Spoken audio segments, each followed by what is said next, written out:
Hey guys, it's Amy at Zoe Beck, and I'm going to do my weekly reading update for January 10th, 2021. So this has been a hell of a week. I think everybody can agree that it did not go how anybody expected. It was bad enough that it was the first full week back at work after the holidays. So it was hard that way and long. And then, you know, Wednesday on was pretty much a dumpster fire. So I was doom scrolling probably most of those days, and it was not fun. Anyway, and I was angry and upset and everything else. So I didn't get a lot of reading done this week if you think about page counts. So, I mean, I don't fault myself for that, let's be honest. But I did finish something early in the week back on Sunday, and then I finished something yesterday. So I do have a few books to talk about, and then I have what I've started or what I'm in the middle of right now, and then what I think I'm gonna read in the next week, and one of them is a read along. So let's just get into this. Try to hope the next week is better. That's all I can say. So the first book I finished was If Cats Disappear from the World by Genki Kuromura. So this is translated from the Japanese by Eric Selland. So I'm reading this for Invisible Cities project that I saw at Natalie at the Curious Reader. So this is the second book actually for this. My first couple books of the year were for the Invisible Cities project. Is anybody surprised when it was Japan was one of the first picks that I would pick up at, you know, the Japanese literature? Easy. I have so many on my shelf, I can't tell you. But this one has been there at least over a year. So I don't remember when I bought this. I think I bought this in the fall of 2019, I think. So I wanted to make sure I read a couple of books that have been on my shelf for a little bit, because I do have quite a stack of stuff I still haven't got to that I bought on the last couple of years. So this one, of course, I wanted to pick one with the kitty on it because I haven't got around to it. So I did pick up this one, and I am so glad I did. At first I wasn't quite sure, because again, it's really funny at the beginning. It's for a very sad subject, actually. So a 30-year-old man just found out that he has terminal cancer. He has just given the news that day that he could either live 6 months or he could die the next day. So he goes home just utterly devastated to his cat Cabbage. And when he gets there, there's this man in his house who looks like him but is wearing Hawaiian gear, like a Hawaiian shirt and stuff. And he's the devil, and he's there to make a deal that if he makes something disappear, he can live another day. So it was an interesting concept. It was really funny at the beginning because the guy's just not taking the devil all that seriously, because again, he's not sure this is all happening. And then it was such interesting, the consequences of what he chose to well, he didn't choose, you know, as I said, somebody chose, him or the devil chose what disappeared, kind of thing. And when it disappeared, he would have like a reaction to that for something in his past. So then we would get his backstory on that. And I thought it was a really interesting way of doing it. I wasn't expecting that in some of the things that disappeared and how he connected that to people and things that happened in the past. I thought this was really well done. It was much deeper than I expected. I can see why this has sold quite a bit in Japan as well, you know, and I'm sure I know a lot of people on BookTube have read it as well. I did actually tear up at one point, which I marked. So it got me. I teared up. Anyway, and I liked the way it ended. Again, I did like the way it went. So overall, I really enjoyed this. I'm so glad I picked it up, because it's definitely one of those books that I've been wanting to read. And I've heard people talk about it, and I just never, not enough, but I still think a lot of people, if you guys are ready for something a little sad and a little, you know, just this guy's just a normal guy, but he's, you know, he's made mistakes, and he's, you know, it was so cute. The cats in here, it was great. Anyway, I really enjoyed that, and I'm glad that I read that one for that project. And again, I love Japanese literature, like, their books. So I was so glad I got to that one. So then the rest of the week I focused on European travel for the Monstrous Gentlewoman by Theodora Goss. This is book 2 in the Extraordinary Adventures of the Athena Club. Yeah, it's a trilogy. So this is like 1890s Europe. This is the first book was The Strange Case of the Alchemist's Daughter, which I really, really enjoyed in November, which I did in a read along with Tia and all the books. I think for the fall into reading challenge. I really enjoyed getting to that. I had it on my shelf for quite a while, and I was so glad to finally read that. And I love that because it was talks of the 5 main women in it are from other 19th century horror stories, you know, so the literature stories. And it was just like great. It was just, again, The Alchemist's Daughters based off of, you know, the Jekyll and Hyde story, and there's others for Dr. Moreau and a few others. I don't want to give away too much because this one like continues that with all those characters, then plus more from a few more horror stories, novels from the 19th century. So it was just awesome the way this one, the things that they did, and then and the more we learned about this world and the Society of the Alchemists. And I really enjoyed this. It just took me a long time, and I think it's just because I started at the wrong time. I started it mid-December thinking that I could finish it by the end of the month. It's 706 pages, so it wasn't the page count. It just wasn't the time for me to dive into a big book. I was having vacation at that time, but I also was, you know, it was in and out of work, and because I was there for a couple days and then I'd be off.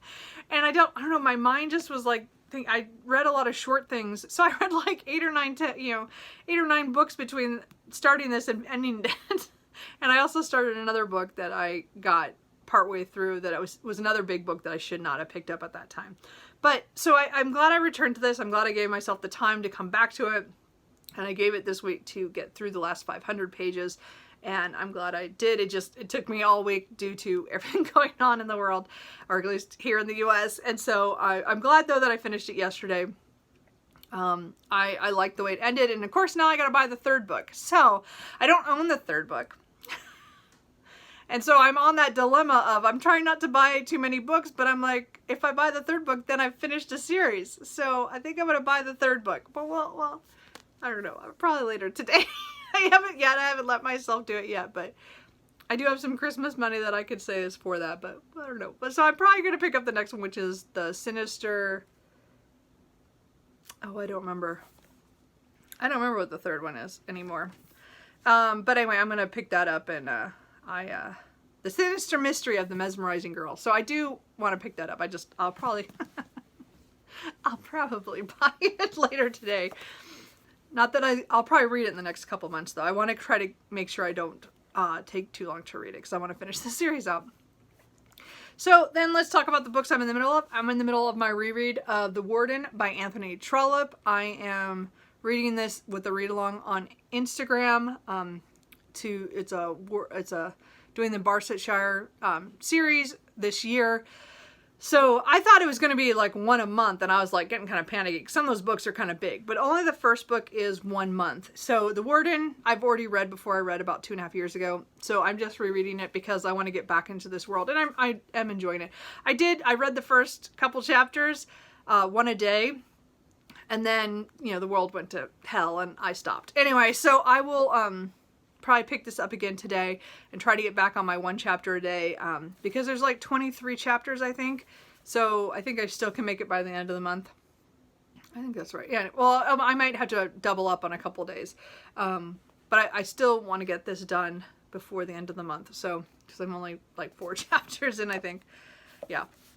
And again, it's a reread, but I want to continue the Barsetshire series, and they're doing Barchester Towers, February and March. So I want to be ready for that, I wanted to reread this, so I am doing that. Again, this is from 1855, I believe, was written. It's about a small town where there's a big cathedral and a bishop and stuff, and there's this little kind of hospital setup where the warden is in charge of following over this will that had money set aside for journeymen who had been injured and could no longer work.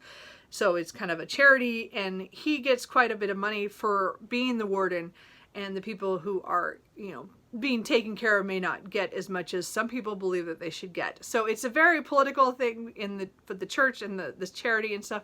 And it's just the characters in this area, you just get to know them. And I as I said, I really enjoyed it the first time. I wasn't like my favorite, but it was like I could totally see that his writing really, I got along with it. So I'm rereading it just because I'm going to be reading the whole series this year. I didn't have to reread it. It hasn't been that long, but I'm enjoying the reread. So I'm going to continue that. And again, try to get it done by the end of the month so that I can start with the next book on the next month. Anyway, even though so I'll have to see if I'm going to read it within a month or within 2 months, the Barchester Towers, but we'll see. And then I started last night, The Life and Times of Hollywood's Celebrated Costume Designer Edith Head by David, oh Jesus, I don't know what that is. Sorry about that. So I started this last night. After I finished European travel, and I probably should have read other stuff, but I didn't. I got about 77 pages into this, so I'm over a third. Yeah. So anyway, so this is exactly what I thought it was going to be. It really is about her and her journey in work and her rise to being a name that people knew in the costuming in Hollywood. And it is really fascinating because the author was kind of in costuming and some other things. So he has written other books that have to do with Hollywood and stuff. And he knew Edith Head, and he was able to, he became her biographer later in her life, and he was able to get her to talk about a few things that she didn't want to talk about in a biography that was written quite a few years before that by somebody else. And so she was opening up because it was near the end of her life. And so there's a few things where he'll say the first time he asked her it was this way, and then she said something different the next time, which shows that she was very private. She was a very private person with her personal life. And it's not like I want to dig into that, but I liked that we get little aspects of why she just didn't want to talk about that. That's not what, she's important for this other thing. Her personal life shouldn't make a difference, but it was funny how, a lot of people think that should make a difference. Anyway, I'm not making sense. But the point is that I'm really enjoying it so far. Just, even though I am not a Hollywood person, I do not care about fashion or costumes. It's just I don't know why, after reading Fifth Avenue 5 a.m. by Sam Wasson, that I was just so interested in the few little tidbits we got of Edith Head. And this actually has, it's the same thing about how she felt about designers coming in. While she's a costume designer, they'd have fashion designers come in for certain actors and actresses and do certain, they would take over just for that their wardrobe, and then she would do everything else around it. So, and sometimes she would do the whole picture. And so, it was it's really interesting how, there's some politics in there as well of, how the studio works. It's interesting so far. I'm only up to the late 30s, so it's going to be, I still got quite a ways to go. Because I know she was working at least through the late 60s. I can't remember if she went far into the 70s. I cannot remember, but I'm looking forward to continuing that. So I'm hoping to get a lot of that done today.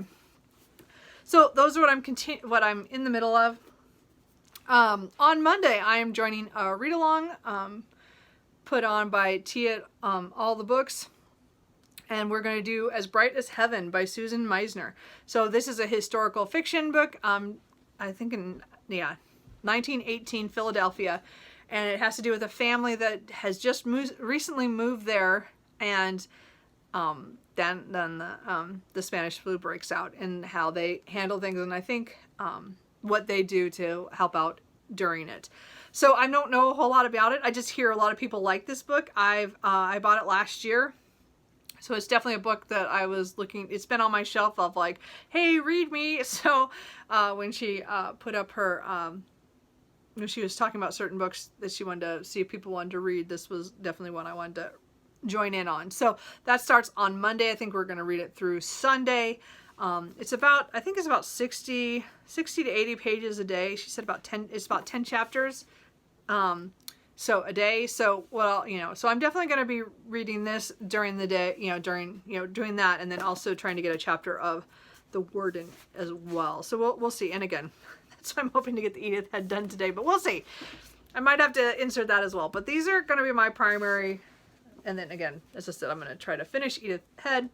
And if I have time, if I get to the end of the night and I've finished my chapters and I still want to read, I think I'm going to start Hot and Badgered by Shelley Lawrenston. I've been wanting to pick this up for 2-3, I don't know how many years this has been out now. It makes me so mad that I put this aside and did not read this. I don't know why. So yeah, okay. It's 2.5 years since I bought this book. Oh, my cats are just crying in the other room. Sorry. So this is about honey badgers and wolves and I think bears. So it's like all different shifters. And again, that's one of the favorite paranormal romance and urban fantasy that I like. This has to do with, I can't remember what her name is. Is it Charlie? Yeah. So she was, I think she was orphaned. And then it's like at the part where I read the prologue like a long time ago. So I reread that last Sunday, and then I started reading the first chapter, and then I stopped because I was like, I need to finish the other books I'm reading. And then but again, it starts off with her being in a hotel, like not past the prologue, like in the present. Then she's in a hotel or something, and I think in Italy or so. I don't remember, but she comes flying off the balcony into this other balcony that has a famous rock star in it, and his bodyguard is like, what is going on? Because she's naked, and he's like, what the hell? And then this guy jumps down there with a gun to shoot her, and that's kind of where it starts. And that's where I stopped. So I don't even know what happens after that. She writes such funny, over-the-top dialogue and action, but it's just so fun. The action is just incredible. The Call of Crows series by her is just fantastic. You've heard me rave about her other line by G.A. Aiken, the Scarred Earth saga with the Blacksmith Queen and the Princess Knight, which are fantasy, but they have the same hilarious elements. I definitely need to read her backlist. She has 2 other series that I have not. I've read one of the Dragon Kind. I can't remember what the name of that one is. I've read the first book and then I didn't continue, which now I totally want to. And then there's another shifter one, which I need to start. But I have all 3 of the books that are out for this, and the 4th one just got announced. I didn't know there was going to be a 4th book in August. So I need to read these books before the 3 books I own before the August one to decide if I want to continue the series. So I want to read this one at least to know if I want to continue the series, because I've already pre-ordered the 4th book because I love her. She's one of my new favorite buys, so I'm gonna auto buys. So and I definitely want to read her older stuff as well. So I'm looking forward to this again. I think it's just gonna be a funny ride. I'm just excited for it. So again, I'm trying to hold off to get through As Bride as Heaven before I start this, but it might be something I pick up after I read my chapters for the day. We'll see. It just matters how my reading goes and how much of a mess the world is this next week. Anyway, so those are all the books. I still talked a lot. Sorry about that, guys. I was trying to make it short. Anyway, so what are you guys reading? Are you guys reading anything good? Are you, let me know if there's anything that you have really enjoyed lately. I said I'm all across the board. Oh, I do want to, okay, sorry. Just a little update on my little chart. I forgot. Let's do this real quick. So I did write down from last week. I forgot to do this on here. So I had a reread last week, and I had one Invisible Cities, but I had it from the library, so it counts but doesn't count. You know what I mean? So like this week I had another Invisible Cities, and for my translated works, and I had a continue for my series because I read book 2 in a series, and I got for over 700 pages. Now I didn't read all 700 pages in January. I had read already 200 pages, I think. So, but it's still, the book is a big one, so it counts. So anyway, so that's kind of, so that's, I just want to mark this as we go. Try to remember to do that. But anyway, so it hasn't, as I said, I haven't finished a whole lot yet. I'm 4 books in, and 2 were translated. One was a continue in my series. And again, I got a big book. I'm trying to do my thing. And again, I'm not checking off everything. Like the one with the library was also a nonfiction. I didn't mark it off because it was not off my shelf. So I'm trying to decide if I want to keep the library one. So let me know if you think I should mark it as library, or I only mark books that I own, like physically or ebook or audio.